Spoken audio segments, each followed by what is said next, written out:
Item 12, comments from council members. I would just like to ask the city manager and finance director, or both, about the state's efforts to balance the budget and the impact it's having on our city, or may have on our city. Thank you, Mr. Vice Mayor, members of the City Council. I guess the short way of saying this is that finally the state has approved a budget. Much more time went into the effort that has occurred at the state level. I would still say much less deliberative to actual strategic analysis of the dimension of the situation and the need to address the situation on a long-term basis. Much less that deliberate focus than this city and other cities up and down this state have recently devoted to their own budgets. But with that said, after weeks and months of discussion, and more recently weeks of strategy development and vetting those strategies occurring among the governor and the legislative leadership of the state's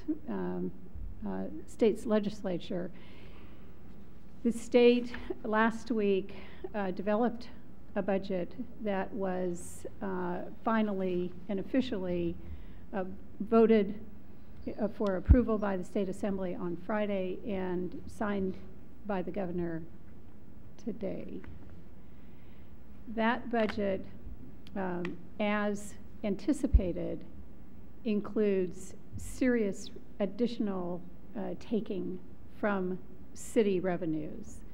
And I emphasize that point carefully because I believe that the news media has broadly reported this, but I think it is absolutely essential that residents understand that these are not monies that are sitting around waiting for the state just simply to pick them up and deploy them. These are revenues that are owned by and necessary for their intended purposes at the local level. These are very deliberately and very directly city funds.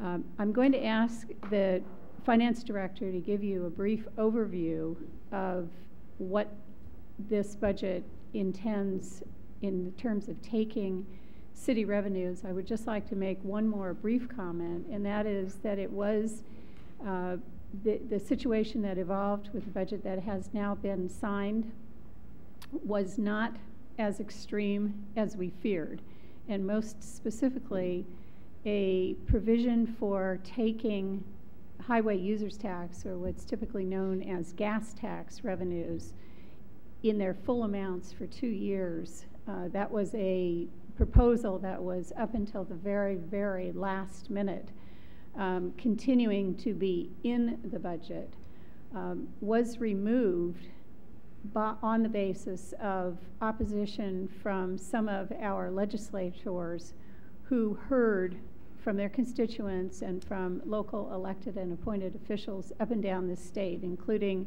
our local elected officials in Sacramento, heard directly from their constituents that that in particular was an untenable strategy and one that would irreparably damage local communities and the services that local cities provide.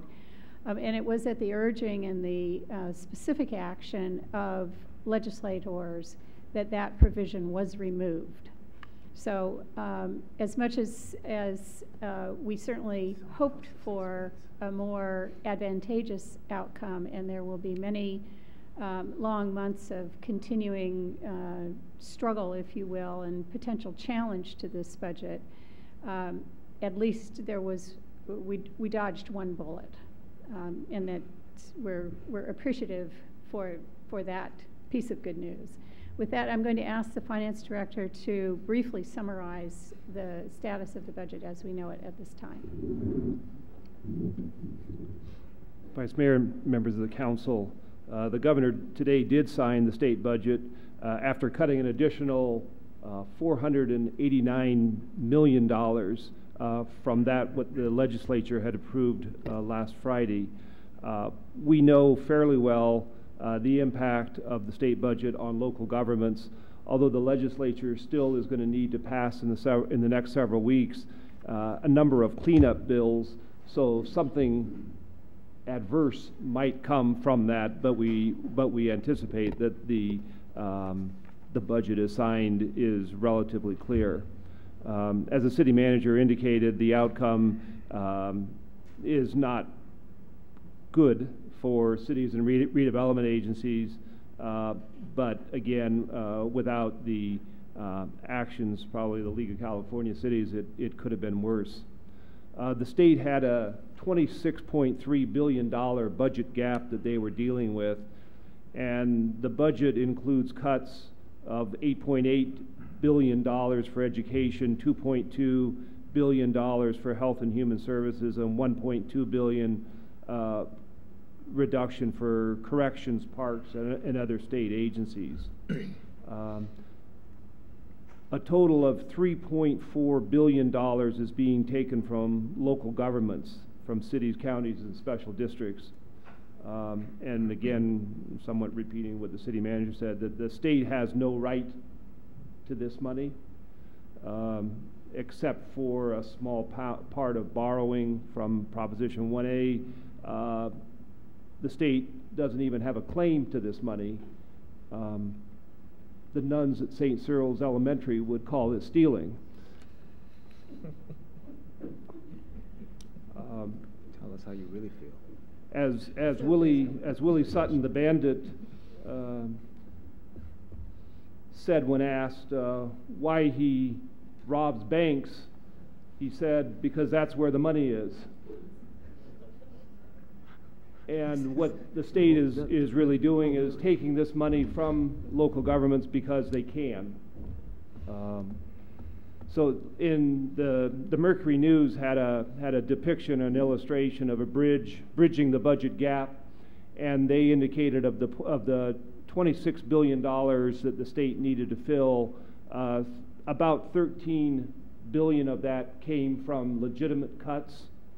There were $3.5 billion was accounting gimmicks, and about $13 billion was what they said was new revenues, including this $3.4 billion from local governments. So they're calling it new revenue. This illustration called it new revenue coming to the state. New revenue sort of implies ongoing revenue. Specifically for San Bruno, in borrowing property tax as provided in Proposition 1A, the taking from San Bruno amounts to $829,600. Proposition 1A allows 8% borrowing of property tax, but it actually bars the taking of sales tax and motor vehicle monies.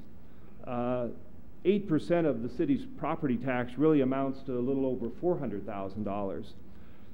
The State Department of Finance has calculated the borrowing by actually including sales tax and VLF money that they've transformed into property tax because of the triple flip. And I think at best you could say this is a very generous definition that benefits the state. The budget includes not a borrowing but a taking from our redevelopment agency of over $1.9 million this year, and that uses a formula using the tax increment money that the agency received in 06-07, and the formula takes equal proportion the net tax increment and the gross tax increment that the city received in that year. The agency had discussed several months ago the possibility of repaying the equipment reserve monies due as a strategy perhaps to protect this taking by the state. At the end of the day, for a couple of reasons, we didn't do that. This would have had no impact on the formula and the taking the state is doing. There was really, I don't think, any way any actions that could have been taken that would have protected that amount. Finally, the good news, the savings on the gas tax The latest figure that I had seen was about $726,000, which was about 90 or 95% of the total gas tax we would receive on an annual basis, was what was in the sights of the state, and that, again, through the efforts of many people, that was not taken at this point, but again, that's on the radar for the state. And again, as the state looks for new revenue in the future, I'm sure we haven't heard the end of that. That is what I believe we know at this point regarding the state budget. I'd be glad to answer any questions the council has. Through the chair. First of all, I think retirement's doing you well. That was a good presentation. Thank you. I was going to say there was a conference call-in that you could do this afternoon to listen to some of the governor's finance folks, which I called into. About 1,000 plus people in the state did, and they have a little different spin on it, of course. But interestingly enough, the prediction was that in the fourth quarter of this year, there might begin in their mind to see a turnaround. However, oddly enough, they wanted to remind everybody that the budget still is in dire strait, that as we enter the 2010-2011, that we will begin at the state level at a $7 to $8 billion deficit already. So where we've made headway now in their mind, again, we're still far off, and we are not out of it yet. And that's according to the governor's finance folks on a conference call after 3 o'clock this afternoon. So there still is problems for the state, and this is just the start. Any other comments? I think there's going to be some serious repercussions down the road with the state of California, the higher ups. I mean, I was always of the understanding when you borrowed money, you came from entities that could lend money, and like banks or savings and loans or whatever. And cities don't have it. It's a real unfortunate situation because they're just not doing their job. So. Closed session, we will be going into closed session after this adjournment. I don't believe there's going to be reportable action tonight? No, okay. Prior to adjournment tonight, I do have some very sad news. We lost recently one of the members of our city family. Dennis Celli, a cable technician with San Bruno Cable Department, passed away on July 14th. Dennis served the city of San Bruno as a valuable member of the cable department's team for 14 years. He embraced new technology. He assumed his duties with enthusiasm and dedication. He made significant contributions in the development of the cable head end, which is the heart of the cable operation, and was the go-to person for all the cable head end related issues. He demonstrated care and concern for his fellow employees and the customers he served. Dennis always carried a big smile, a smile as big as himself, and was well liked by those who knew him. His loss leaves a big hole in our cable operation, in fact, our city family, but mostly in our hearts. He will be sorely missed.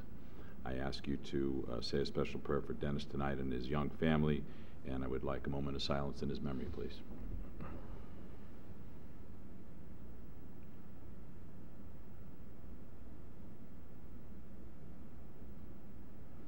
Thank you, and this meeting is adjourned until the next regular City Council meeting on August 25th, 7 p.m. here at the Senior Center.